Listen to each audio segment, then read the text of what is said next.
Je vous le disais en titre, 30 000 € présumés détournés pendant 4 ans. C'est l'escroquerie à laquelle se retrouve confrontée la gérante d'une pâtisserie. 300 000 €, pardon. C'est l'escroquerie à laquelle se retrouve confrontée la gérante d'une pâtisserie artisanale de Fort-de-France.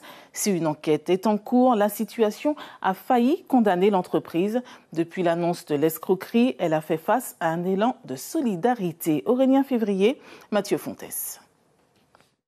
Le chou est encore sonné.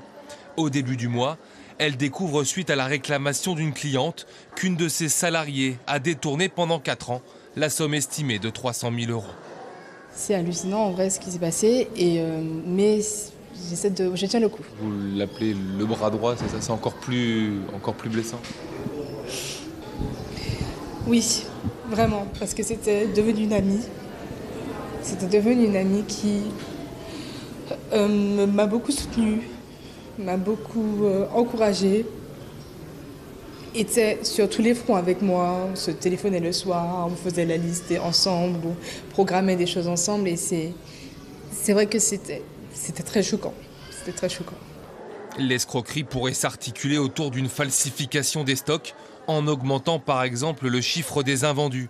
Objectif, diminuer le nombre officiel des ventes pour masquer le détournement d'argent récupéré directement dans la caisse ou par paiement bancaire. Depuis, Ambre Chou fait face à un élan de soutien et de solidarité de la part notamment de ses clients. C'est le cas de Josiane.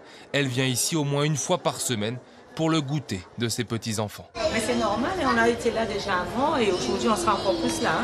Depuis que les clients ont appris tout ce qui s'était passé, ils viennent vraiment nous encourager.